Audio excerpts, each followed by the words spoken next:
Hello, everyone, and welcome back to Movin' Right Along, a Muppet movie podcast brought to you by toughpigs.com.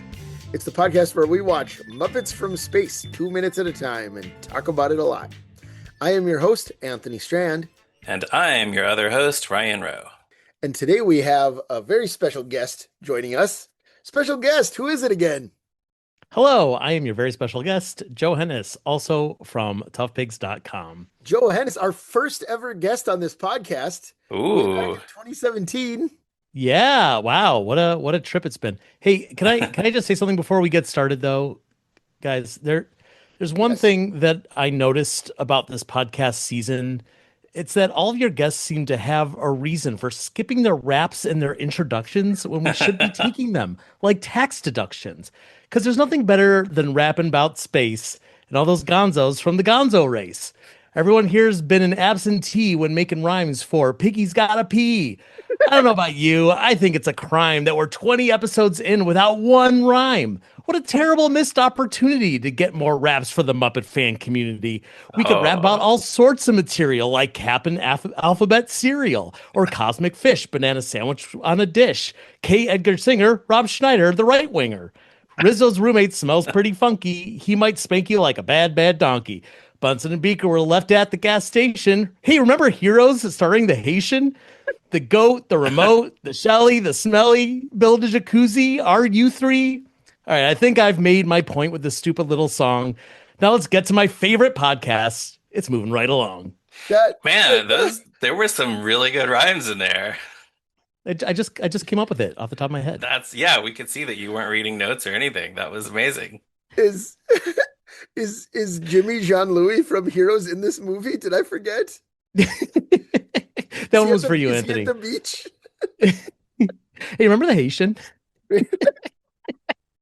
So Gotta find a rhyme. We don't need to skip to the end because now we know that your answer to favorite sci-fi question is, in fact, Heroes. After all this time, God, I wish that was true. Joe's love affair with Heroes has never ended.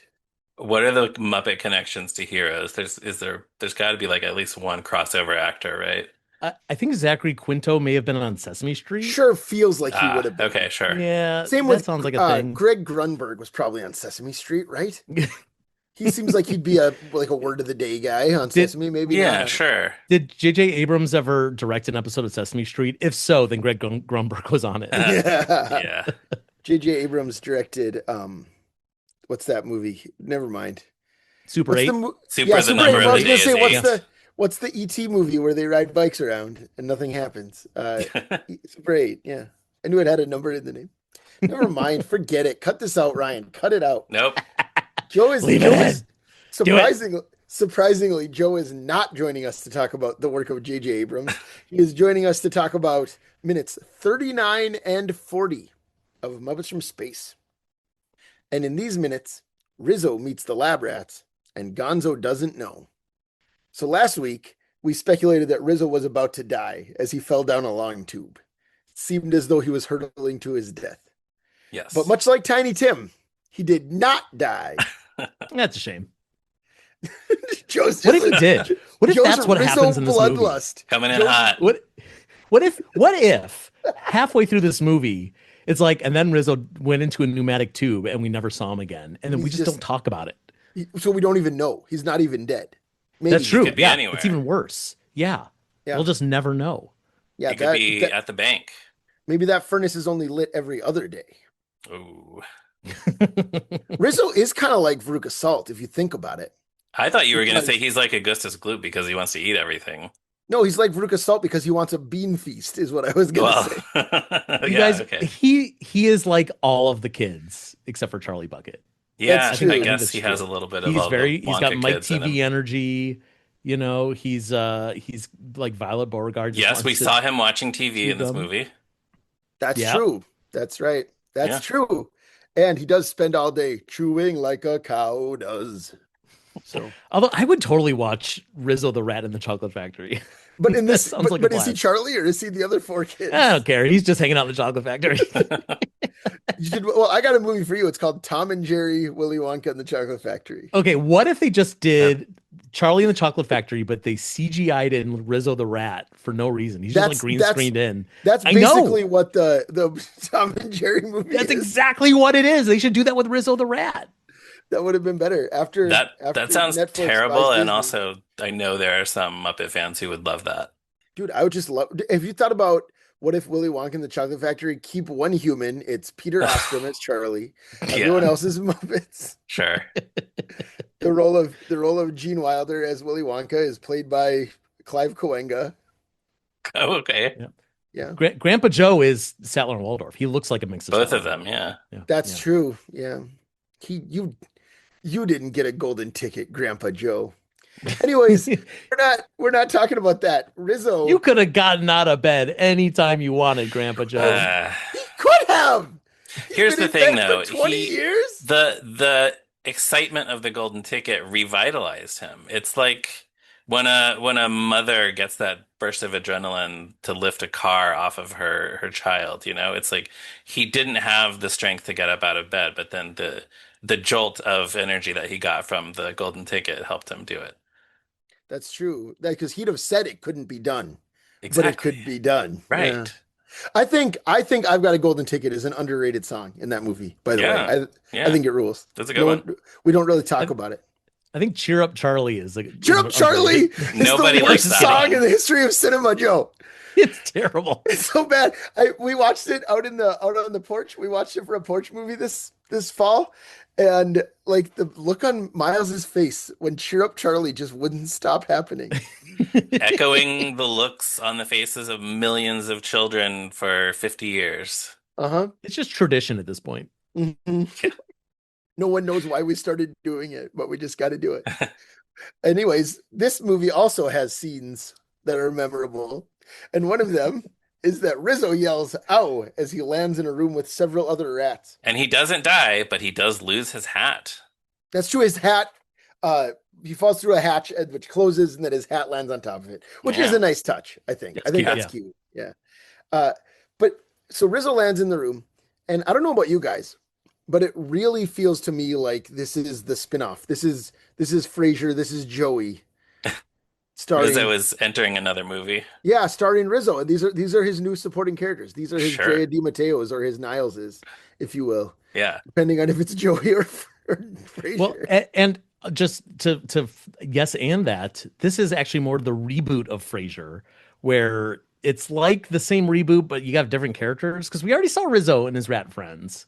That's right. The Yeah, Muppets Take right. Manhattan is so what you're saying is that Masterson is Niles, and these guys Yes, actually. are whoever that other British guy was in the Frasier. Yeah, I didn't watch that show. I didn't see a single episode of that thing. No, me neither. If you But asked me to also, name characters from it, I could say that Frasier's son Ben is in it. Ben, is that his name? Isn't that his name? No, Ben is Ross's son. Oh yeah, you're Frederick. right. Frederick, which is my Freddie. dad's name. You should know this. But Ben is my brother. Benjamin is my brother's name. So Did Ross's son. did you guys remember that I was the guest on this podcast when we met the rats in Muppets Take Manhattan? No. I did not. I didn't. I That's remember. awesome. You're a rat. You're a rat spurt.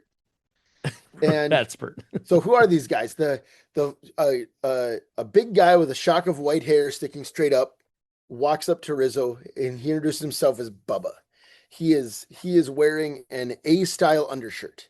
And friends, that's what we call that. We call it an A-style undershirt on this program. Yes. And he is played by Bill Beretta, who is doing, I would say, like kind of a deeper version of Johnny Fiamma's voice. It's like he's doing a New York Italian accent thing. Yeah, I mean, it's a tough guy kind of voice. Well, all Yeah. rats have that New York, New Jersey accent.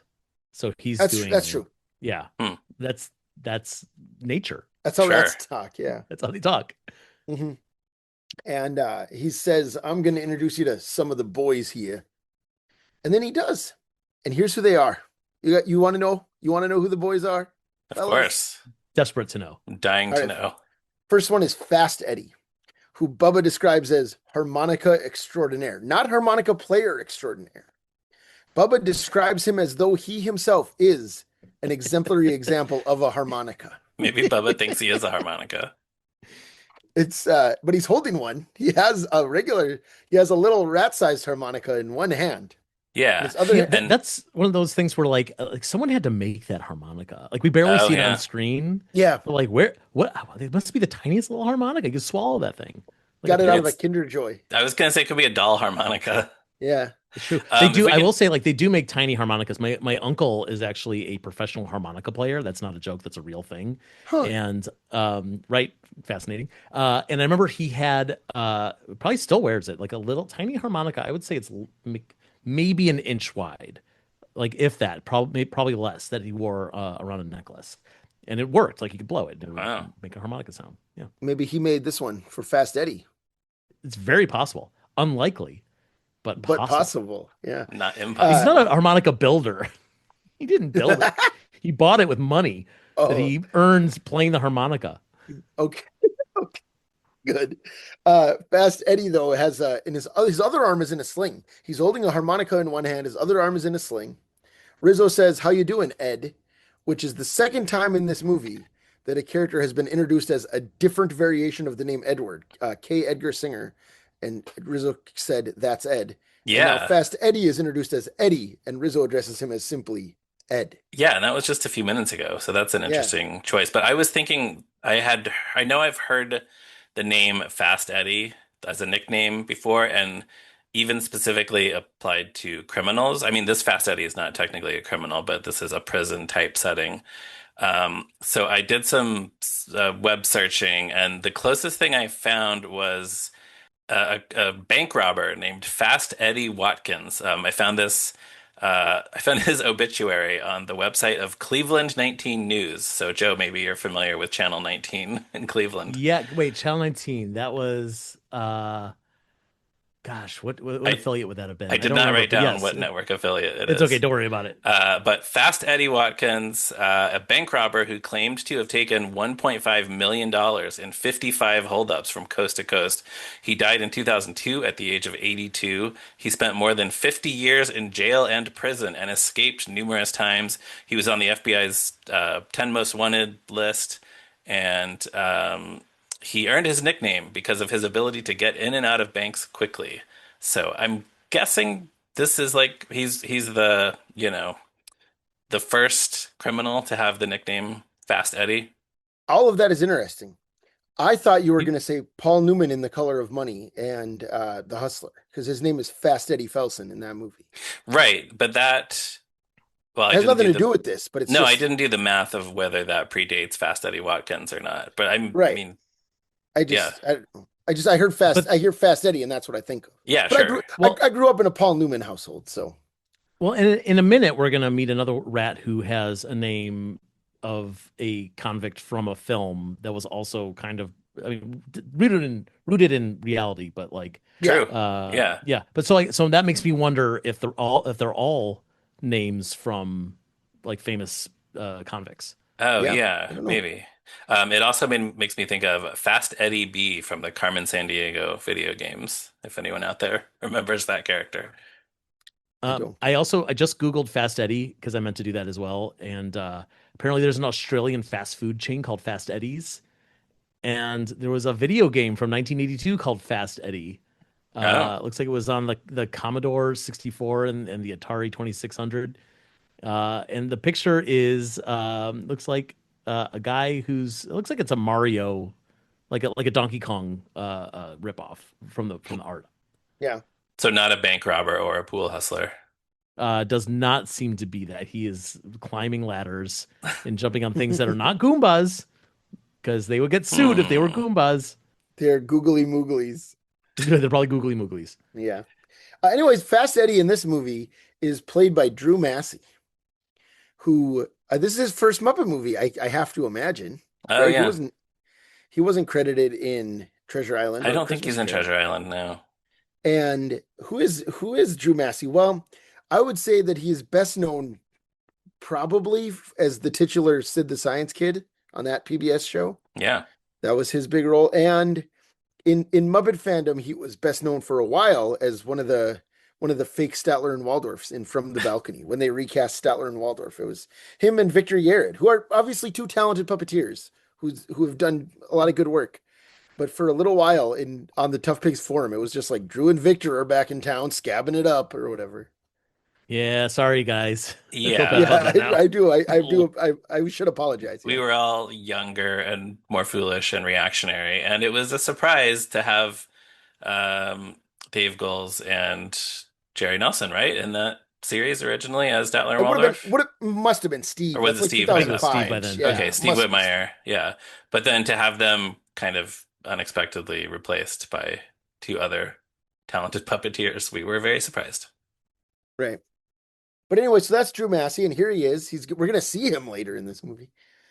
And the next one is Troy. Troy is lifting weights, and he just says, "Yeah, hi," but no puppeteer is credited on Muppet Wiki for the role of Troy, Hmm. so we don't know who it is. And he's weightlifting with like I think they're bandage rolls. Oh, is I that was what they trying are? to Yeah. figure out what Yeah. those were, but I couldn't make it I, out. well, at first That's I was funny. trying to think of like why would it be bandage rolls, and I realized they're all covered in bandages, so Oh that's how they yeah. got them. It's not funny, is the thing. No, but Like it's it's not good attention to like a detail. joke, but yeah, Yeah. it's backstory. And then the next one, Bubba points out Shakes sitting on a bed, who anxiously says, "Hi, hello, how you doing? Welcome," a couple of times. And Bubba says they're doing a new caffeine substitute on him, which I think is a pretty good joke. That Yeah. like that's the caffeine rat or whatever. Well, and we Uh, know that that's the kind of thing that they test, for better or uh, worse, or maybe right, for worse on animals. right. And Shakes is performed by Peter Linz, gang. Yeah. And this is also the first time we've ever heard him in a Muppet movie, but it certainly will not be the last. And we've already talked about him. Obviously, his voice is in the trailer as Piggy, right? Yeah. Yeah. And we're gonna see him later in this movie too. We sure are. Yes. We sure are. And so who is Peter Linz in 1999 is what I wanted to talk about because he had been on The Puzzle Place on PBS. He was Sky. He was one of the main kids, and he was Tutter on Brand the Big Blue House and Pip. I didn't bother to double check. Was he Pip?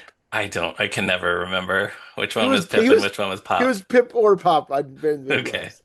And Joe, you recently did a podcast about that program. Do you remember? I'm sorry, I do not remember which one was Pip and which one is Pop. I know that they're different. That Yeah. doesn't help, And but they are and slightly different. he was just about to become what is for me his like a role that's very close to my heart, Theo on Between the Lions, the dad on Between the Lions. Yeah. He's like I think he's one of the all-time greats. And like I think we do kind of give him that credit, but even like pre-Walter, pre-Ernie, pre like joining the Muppet team, he was like playing all these great characters on all these different shows. And he shows up here to say, "Hi, how you doing? Welcome," twice. Yeah. Well, he had been at it for a while, like a couple of decades before he kind of made it into like the core group of Muppet performers. Right. Uh, and I mean, it doesn't hurt that he's the nicest man in the world. He's Yeah. incredibly kind and generous. And I want to say, Ryan, when you and I went to visit the Letters to Santa set, I want to say that he was like the first puppeteer who like came up and said hi to us or something like that. There's something really special about like Peter Linz. I don't remember what exactly it was. And then finally, Bubba says that there's the Birdman. The Birdman is wearing glasses. He's holding a book open and he's calling for Gladys. Bubba says he don't bother nobody. He's been here forever. And then a pigeon lands on him, a real pigeon. And he says, "Gladys, come on. The guys are watching." Because he's in love with a pigeon, I guess. That's what being a This is Birdman yeah, is. this is a weird joke, and it seems like having him say that feels like an ad lib or an on the day something they came up with because it Yeah. would have been enough to just have a pigeon, like a real pigeon, land on him, and the pigeon is like almost the same size or like almost bigger Right. than Yeah. him. That's funny enough. Yeah, then it just it makes things weird to have him say, "Come on, the guys are watching," as Right. if Because they're the same size. Like yeah, if it was an adult man saying that, it'd be like one thing. It'd be like, okay, this dude loves his birds. But yeah, instead, it's like, oh no, what's going on between yeah. this rat and I this? I like this joke. I think it's Yeah, funny. Yeah, I yeah, do. And good. I I like I mean, like when I like when people like things. yeah, I mean, look, I'm not going to sit here and say it's the funniest thing in the movie. It's coming But up on the if you go back to Tough Pig's 70 more Muppet moments, Joe wrote 7 paragraphs about this one. that's right. I can't So shut go up go look for that. about Gladys the pigeon. No, I mean, I think it's so short and like it's kind of like the Yeah, guys are watching. That's it. He doesn't say like oh your feather is like stroking Gladys. the small of my back. It's not like it doesn't have to be sexual. True. No, you're But right. Um, yeah, It I could mean, just be like, you're but embarrassing me. yeah, we should. exactly. Yeah. It's cute. Yeah, they're a Yeah, couple. Oh, like oh my sweetheart. She's embarrassing me in front of my friends. Like that's it. yeah, sure, Yeah. sure, And he's performed by Dave Goles, right? Like this is Dave Yeah. sure Goles' is. character, Yeah, it's Dave. Yeah. and like it's another Dave Goles character who's like inexplicably in love with a bird. Oh, Oh, that's yeah. true. That's right. Because Oznog from the Tupums is like that too. Of As course. far as Is we know, Oznog in love with Alamac? Alamac. Yeah, You did that very quickly. that was Thank good. you. Joe's great at backwardsing words. Yeah, so it's Dave Goles, which is, I mean, whatever. He's a legend. But as Joe alluded to earlier, this is a reference to the Birdman of Alcatraz, who was a real guy named Robert Stroud, who kept birds while he was in prison in Leavenworth, actually. Apparently, not when he got to Alcatraz, they didn't let him have birds anymore. Yeah, that's weird, but I guess the Birdman of Leavenworth just doesn't sound Yeah. quite as dramatic. But then they made a movie about him starring Burt Lancaster, which I have never seen, but I've which never apparently seen is it. not that factual. Oh, well, I've But seen that's it. not surprising, but it's on Well, my oh, was it already list. it's the title's not factual. You just said. was it a Right. good was Right. it a good picture? Did you enjoy it? Did you enjoy it? My memory, it was a long time ago that I watched it. My memory is that I enjoyed it, but I didn't think it was like great. Yeah, So you're like a Burt Lancaster boy, right? recently I've become a You're Burt a big Lancaster fan? boy. Yeah. I just watched Okay. The Swimmer recently. Right, Hey that's what it Oh, Cam, was. I knew you yeah. were talking Cam, about one to of add The his Swimmer classic to your hits. list, Cam. I added it to my watch list when you posted about it somewhere, so Yeah, it sounded that was a interesting. surprisingly good movie. Yeah. Yeah, Awesome. cool. Yeah, I should watch that. I like cinema. Yeah. That's why I love Tim Hill. John Frankenheimer and Tim Hill equal stature. Was Swimmer Frankenheimer? It was, right? I don't remember. Probably. Okay. I know he directed Birdman of Alcatraz, Manchurian Candidate, and Max Keeble's Big Move. Two equally great movies. So then Bubba says, so that about does it for all of us here at Medical Research. Rizzo, who is very slow on the uptake, doesn't like the sound of that. Even though Bubba already told him that thing about how Shakes is getting a new caffeine substitute. Hmm. He says medical research, but that would mean we're lab rats. And then we cut to outside the cage, and the camera pulls back as Rizzo yells, Gonzo, get me out of here. And what I enjoy about this is that there is just a man standing near the cage, not really reacting, because he's just a guy in a room with a cage of rats that he's not Just thinking about at this moment. a lab technician, yeah. Yeah. He's just some I guy. like that this reminds me of a similar moment in Ernest Goes to Jail when Ernest, who is also slow on the uptake, finally realizes that his evil doppelganger has switched places with him and he's stuck in jail and he screams, "I'm in jail!" And then it cuts to a very wide shot of the outside of the prison as he screams. Very similar to this. This was a reference to that, maybe. Sure. Surprisingly, they didn't do that in Muppets Most Wanted then. Where Kermit's like, I'm in Yeah. a Oh, I'm in gulag. the gulag. Yeah. Yeah. Um, and speaking of Rizzo being slow on the uptake, there's a couple of other little things. I mean, we mentioned the bandages. Like obviously everyone's injured. That doesn't seem to phase him. Hmm. And behind the Birdman is a dartboard with syringes stuck into the dartboard. Oh. So I don't know how they got their hands on those syringes, but Yeah. also kind of Yeah. hints at where they're at. That's a Right. nice touch. Is this has this been done in prison movies where they introduce a bunch of inmates with whimsical nicknames? Because it happens in Paddington too, also, which makes me wonder if it originated in some famous old prison movie. I mean, it's certainly in The Great Escape. Like everybody has a Okay. nickname in that. Okay, maybe But that's I where it don't comes I from. don't know if that's the originator I mean, of it. that's another one I haven't seen, but that does feel like it's one of the like all-time classic prison movies. Right. So, Yeah. yeah. Yeah. That's good. It's a perfect movie to watch on TNT on a Saturday afternoon in 1998. So Hmm. I would recommend doing it that way if you can. The next time I'm in 1998. Yeah. Pick up some Tato skins for me, Ryan. That's something I wanted to point out because I'm looking for details. Guys, we're watching this 2 minutes at a time. Um, and I noticed that so not all of the rats you could see their like prison number on their shirt. Hmm. But three of them you can. And I was very curious if there was any meaning behind it, because that's sometimes that they do that in movies.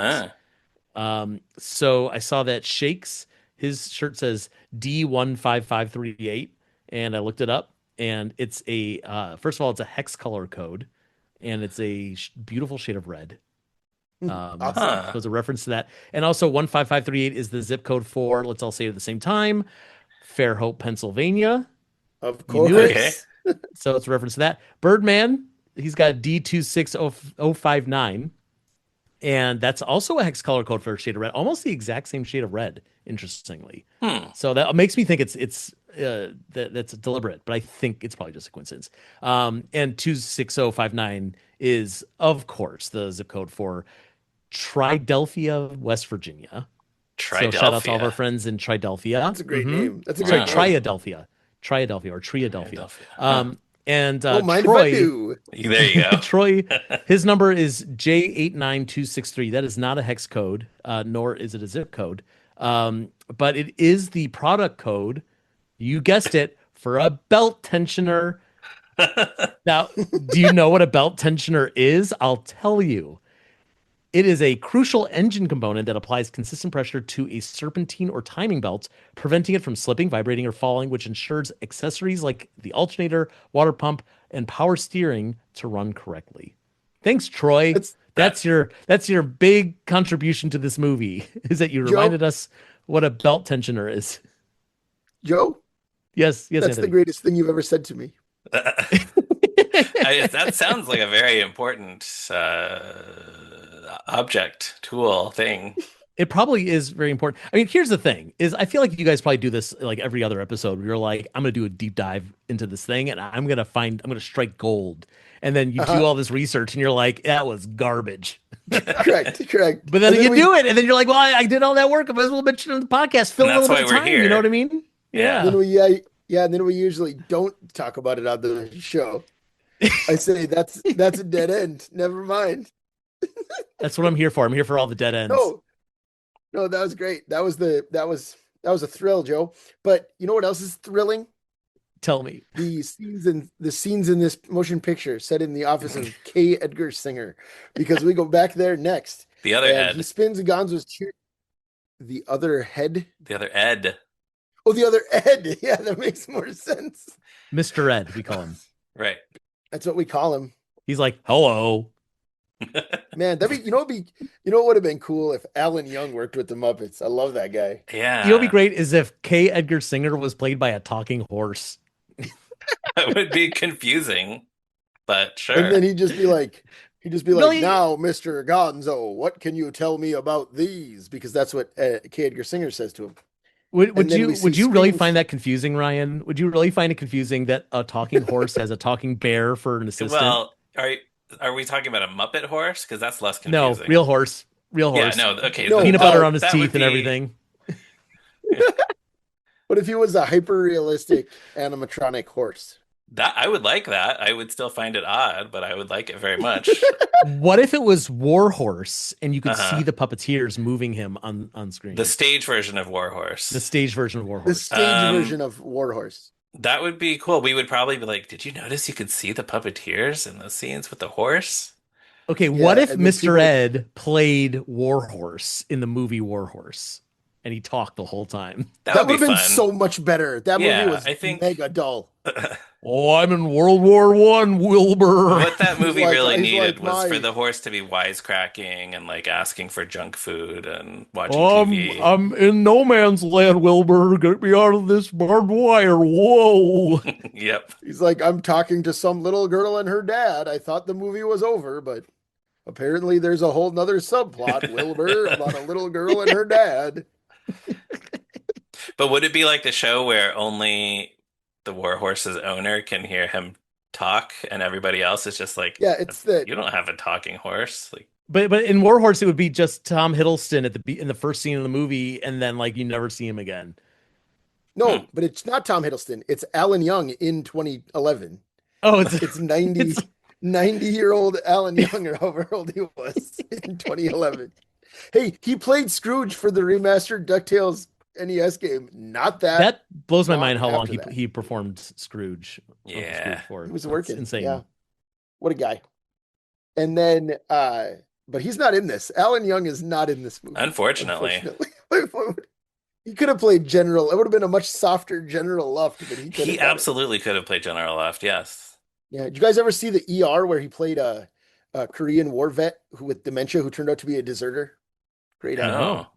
Oh, I don't know, sounds season great. 6 or something. I don't know. Clooney was gone. I don't Every know. once in a while, I think about finally Good one. watching ER, and then I remember that there are like 30 seasons. So it's just There are kind of 14 daunting. seasons of ER, which Yeah.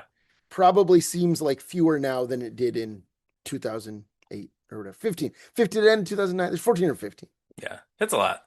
Anyway, Grey's Anatomy has been on for like 22 seasons. Well, yeah. And You I know, never like, think about watching Grey's Anatomy, so Well, General Hospital right, started in the right. year 1905. before radio, they just wrote it down. Yeah, yeah. Yeah. They're like, Yeah, we'll it was catch up. just, it was a newspaper serial. Right. Uh, I've probably as long as we're talking about this, I've probably told you this before, Ryan, that my grandma Doris was a dedicated fan of Guiding Light from the Mm. early 40s when she was a teenager until it went off the air in 2009 So starting when it was on radio. on radio. Yeah, like Yeah. she didn't go all the way back to like 1938 or whenever it started. It was like real close. Uh-huh. She was Wow. like Yeah. she hopped on board about 5 years in and wrote it out for another 65 years or whatever, you That's know. great. Yeah. That Like, sounds impressive until you remember that she's related to you, who watched all 9,000 episodes of Doctor Who. that's true. That's true. Where do you get it, Anthony? also- Where does that come But from? also, but like when all of us are my grandma's age, which is 99, we will still be talking about like, yes, those classic continuity changes in DC or Marvel comics. I Like mean, I hope so. it's basically the same thing, It is. you know? Yeah. Like, It is. This isn't a bad thing. I'm not mad right, about right, it. I love it. right. That's true. No, I know. I never thought you did. By comparing my grandma to myself, I didn't think you were insulting either of us. No, it was not. Muppets from Space, guys, remember? K. Edgar Singer shows Gonzo some of the "Are you there?" anomalies, and Gonzo says, "Whoa, they really have been looking for me." Singer says, "And they are coming to Earth, aren't they?" Gonzo says, "I don't know." "How many are there?" Singer says. Gonzo says, "I don't know." "When will they be here? And don't you dare tell me that you don't know." He picks Gonzo up out of his chair, and Gonzo says, "I know not." That could have used another draft. Here's the main reason that could use another draft. He says, "Don't you dare tell me I don't know." Sorry, he says, "Don't you dare tell me that you don't know." And he's still telling him that he doesn't know. What he should have said is, Right. Don't you dare tell me, quote, I don't know." And then Gonzo says, "Don't you "I know dare not." say I don't know." Yeah. Right, Yeah. exactly. Yeah, that's how you. I mean, it's still not funny, but that's how you set that joke up. Right. And to be fair, Gonzo doesn't say I have tapioca in my pants. So it could be worse. That's fair. Gonzo says, "But maybe I could find out." And Singer says, "Could you?" And Gonzo says, "Okay." It's like they just forgot that they were making a movie. They forgot that this Yeah. dialogue needed to have an I think they kind of, yeah, several episodes ago, we reached the point where everybody kind of forgot to keep making a movie. That's true. I think that's right. And but that's not quite the end of the sequence. Gonzo hops out of the chair and says, "Well, okay then, I'll keep in touch. Thanks." He turns around. There's an agent whose face we don't see, an extra, blocking the door. Gonzo says, "So back to the limo." And then Singer puts his hands on Gonzo's shoulders, and that's where we end. And guys, tell me if I'm off base here, but next time we're gonna see that he's like giving Gonzo a shoulder rub to try to, calm him or whatever. But the way Something like this that. ends, it seems so much more violent than what actually happens in the scene. Like It's feel what when it cuts off right as he grabs his shoulders, it feels like he is like going to rough him up. Well, it's I mean, it's aggressive probably the intention. anyway, Yeah. but yeah, the way this cuts off at that exact moment, yeah, it does seem more, even more aggressive than it is. Well, Yeah. and I just to yes, and what you were saying about they forgot they were making a movie. There's so many moments in this scene that like it not to say like oh they really need to add a bunch of jokes because like we're trying to show that the stakes are high for Gonzo. There's just so much stuff that doesn't feel interesting or creative. Like when they're looking at the screens of all the Are You There's, it's the same images as before, and like they could Yeah. have had literally anything in there, but they're like, we Yeah. already photoshopped the pyramid, so we'll just do it again. Um, Huh. and then, for like Gonzo's supposed to be really intimidated by Singer, and like, sure, Jeffrey Tambor is playing it like he's unhinged, but at the same time, it's like he's just like some old guy who's like just shouting at him, and Gonzo should be like, well, yakety schmackety, I'm gonna get out of here, like who is Huh. this guy? Like, I Yeah. don't need you. Yeah, I Yeah. could see in an earlier movie Gonzo acting more like that. Yeah, right. Yeah. Right. And then Huh. when the other agents come in, it's like, oh, now it's serious. Like these guys have men in black guns. Right. Okay. So, any other thoughts about these 2 minutes before we go? Joe, I'll start with you. Um, no, I think we covered just about everything. I mean, I guess going back to the rats for a hot second, we were talking a little bit about their names and like, it seems like because we didn't really talk about the fact that like we're gonna see these rats in future Muppet productions. Especially Bubba, like he kind of becomes like a quasi regular, or at least like a character that Bill Beretta likes to pull out. Um, but like just the names like Bubba, Fast Eddie, Shakes, Birdman. It sounds like that they're setting up the new like Rat Crew, but one of them is just Troy, and it's just like we don't he doesn't have a shtick, like it's just his name. It's like yeah, we just have this new rat. His name is Greg, and he'll just be So you're there saying that with the rest so of you're them. saying that his nickname should have been T-Bone It because he should have been plays Uh, football T-Bone. and his name begins with the letter T. That is exactly what I'm saying. No, just like again, like it's like missed opportunities. It's a lot of this movie is just missed opportunities where like you could have made some like really interesting character choices and some memorable character names, and instead it's like here's a bunch of rats. If you ever see them again, you won't remember that this is where they came from. Like they're just gonna be generic rats. mm. Yeah. Yeah. All right, Ryan, anything else? Yeah, one general note and then a couple screenplay draft things. We have pointed out a few times the music in this movie, the score. In the rat prison scene, there's kind of a folksy bluegrass kind of guitar and harmonica. We find out that the harmonica is being played by um, Fast Eddie. But I just wanted to, I'm sure we'll talk about it more when we get to the end credits, but I just wanted to shout out Jamshid Sharifi, who did the score for this movie. Um, he actually passed away like a month after we started recording this season of the podcast, but he Hmm. he did a bunch of movies and he was a conductor and composer. And the music cues that he does in this are a lot of different styles and genres because you have Miss Piggy's coming to the breakfast table and it's kind of this big romantic flourish, and you have the scenes where the Muppets are going to rescue Gonzo and it's kind of like spy music. So he does a lot of them are really short, but a lot of very effective music cues that invoke certain feelings and genres and stuff in this. So just wanted to mention him because I don't think we have yet. No, I think you're right. So yeah, thank you. Yeah. And then from the screenplay drafts, in the 22797 draft, the main rat's name is not Bubba, it's Spike. What do you think? Should they have stuck with Spike or is Bubba a better name? Can I say something so dumb? Yes, I hope, please. There's an episode of Sesame Street where Telly doesn't want to get a haircut. He's afraid of getting his first haircut. Joe knows what I'm talking about. Okay. Yeah, I'm And nodding. he, I'm nodding. I get it. he meets a cool monster named Spike, who Ah, is played by David Rudman and is it his name shaved in the back of his head? Do you remember, Joe? He has something. He has a Oh, good word question. I shaved in think the it back of does. his head. Yeah.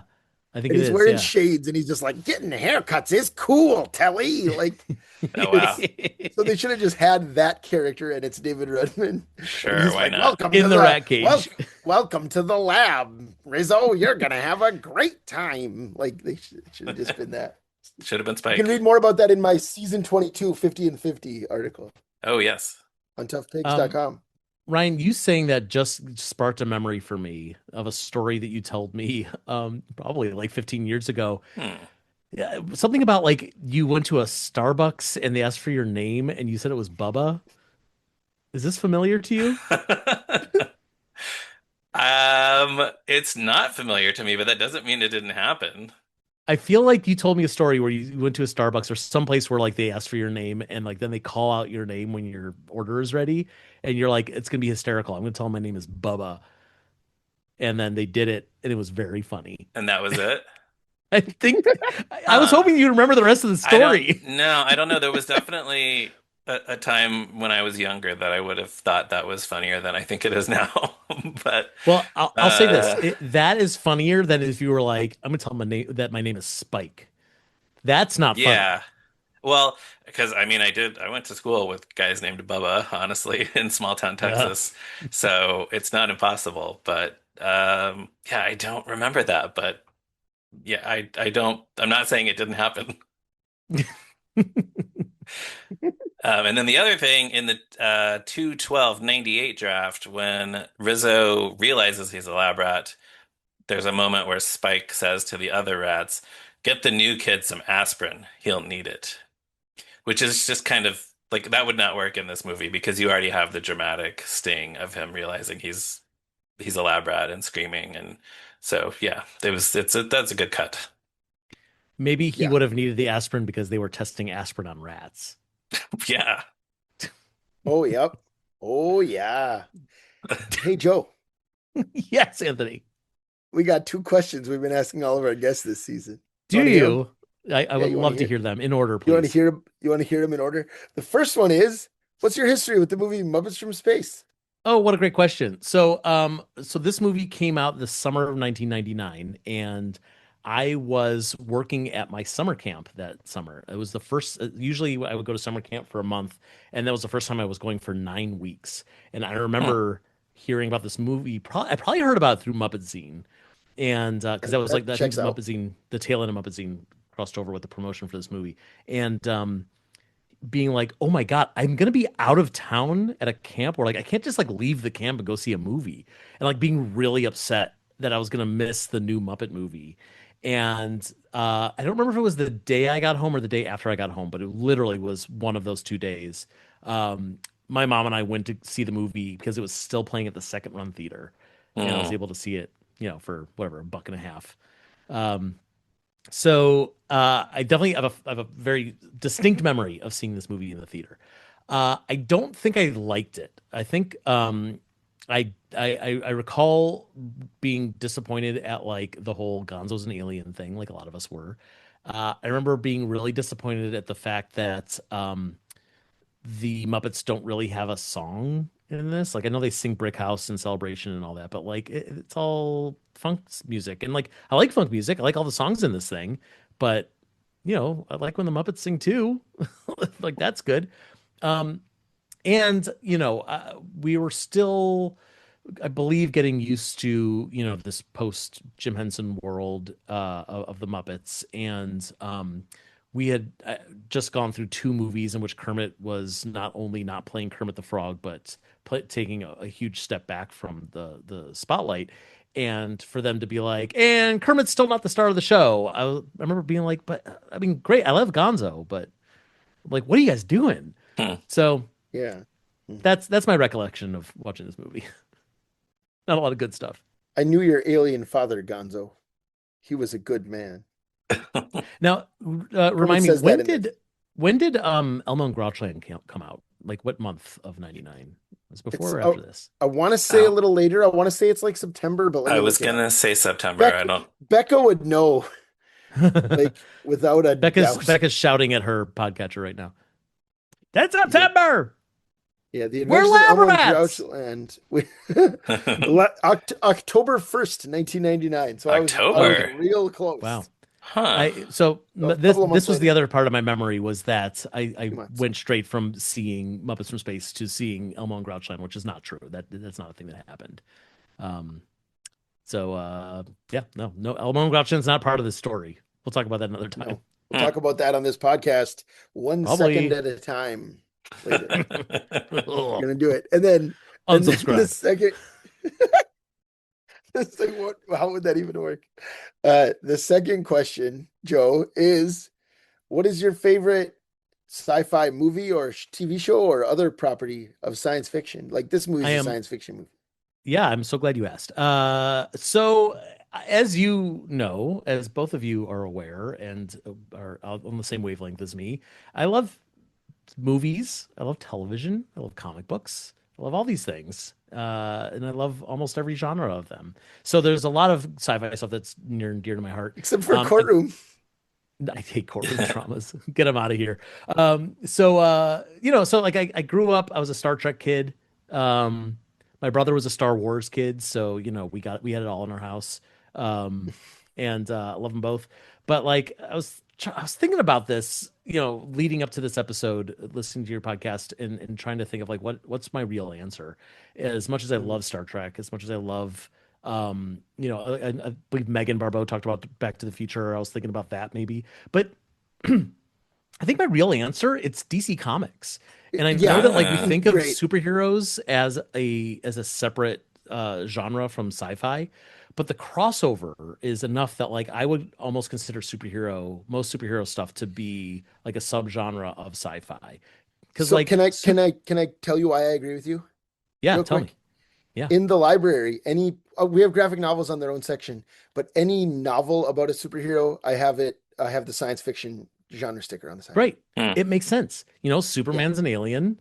We got these crazy superpowers. People are doing things that don't exist in this world. They are the fiction of science. So And many of the origins are Flash is in a chemical accident. Right. The yeah, Hulk is yeah, bombarded with gamma rays, whatever, yeah, right? Like it's like sci-fi stuff. exactly, exactly. Multiverses, time travel. Totally. So yeah, and then going more specific, Anthony and I talk about this pretty much every day. But like, I grew up on DC Comics. I still love DC Comics. Even when they're bad, there's always going to be a place in my heart for the DC universe. And that's and I've also said before, if I wasn't like a Muppet guy, if I wasn't like running this website with you guys and doing these podcasts and whatever, I think I would be doing the same thing for DC. Hmm. Yeah, Yeah, that's like maybe my number two thing.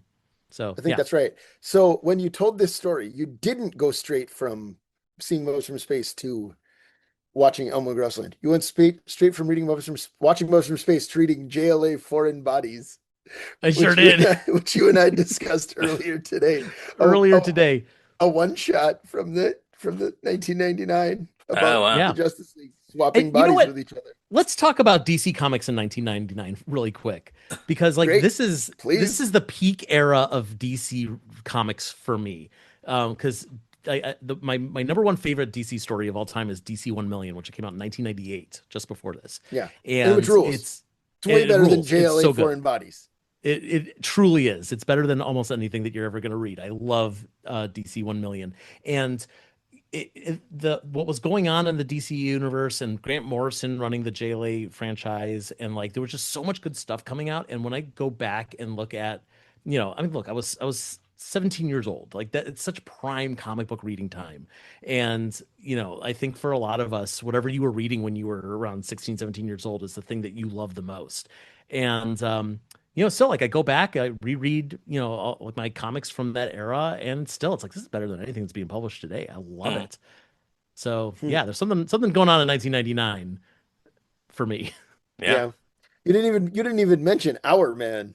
God, oh my God, I didn't mention Hour Man, which is a spin-off out of DC 1 Million. DC One 1 of million, my right? favorite, perhaps my favorite limited series of all time. I'm gonna say limited, even though it wasn't supposed to be, it got canceled. But And that's the like, one about the Android Hour Man, right? it's So about the that's Android Hour very Yeah. Man, sci-fi. Yeah. Written ran for written by 25 written by Tom issues. Payer, the great Tom Tom Payer, Payer. yeah. And it's like what if there was this superhero who had literally like unlimited godlike powers, and he's like, screwed, I'm gonna hang out with this guy at a coffee shop. That's what the comic's about. Why is this not reprinted in trade paperback? Why aren't people talking about Our Man all the time? I don't understand. It genuinely, it is unironically. I don't like, I joke about it's a things great like this all the book. time. Like, to be It's clear, so it's a great good. book. Yeah. Mhm. I You know love what it. else started in 99, Joe? Tell me. Young Justice. R.I.P. Peter David. Oh man, Young Justice is another one of my faves. Yeah. Yeah. Man, what a great era for comic books. Sure Oh, was. it's the Sure best. was. And I love it. I love it. Superman the Animated Series was just ending, right? I Yeah. think that Yeah. ended in 99. Batman Beyond's about to launch, which is whatever, but Sure. Yeah. it's like we're just a couple years away from Justice League. It's Yeah. like the like classic DCAU is like humming along. Full swing. Yeah. Man, what a time. What a time. time. Comics, I love them. I love them. Thanks for that being your answer. That was, I'm like, I would never have occurred to me. And as soon as you said it, I was like, of course, that's what his answer. That's a good one. Thank you. All right. Thank you, as always, for joining us, Joe. Always a delight to have you in the program. You're going to be with us next week again, correct? Yes, I'm just going to stick around. Can't get All rid of me that right. easily. I don't That's have another great. rap for next week, though. I'm so sorry. Get out of here. It's okay. In the meantime, listeners, while you wait for Joe's next appearance on the podcast, you can check out toughpigs.com on the internet, Facebook, Blue Sky, Instagram. We're all over the place. You can become a patron of ours on Patreon. You can email us at movingrightalong@toughpigs.com. You can follow Ryan on Blue Sky at me, Ryan Rowe, and on Letterboxd at Movies Are Neat. You can follow me on Blue Sky at Durwood Clapper and on Letterboxd at Zeppo Marxist. Where can the people find Joe Hennes? The people crave Joe Hennes content. Where can they find it? But you can't find it on my DC Comics podcast. I haven't done that yet. Maybe someday. I'll do it after I start my taxi podcast. I'll go straight to Great, DC. great. So obviously you can find me at Tough Pigs. That's where most of my work goes. I'm on Letterboxd at Tough Pigs Joe. If you want to see my movie reviews, if you don't have Letterboxd, or you also want to see my reviews of things that are not movies, like TV shows and live theater and books and stuff like that, you can subscribe to my Substack, which is called Joe Consumes Media. Great. All right. And thank you, as always, to Morgan Davy for designing our logo and to Jordan Brandon for writing our theme music. And thank you to you, listener, for giving us that positive review that you gave us this morning. That was for giving us that positive review 35 minutes ago. Yeah. That's a DC Comics reference. And if you're, we'll see you next week. We'll be doing more of this nonsense. Goodbye. We're lab rats! Ah.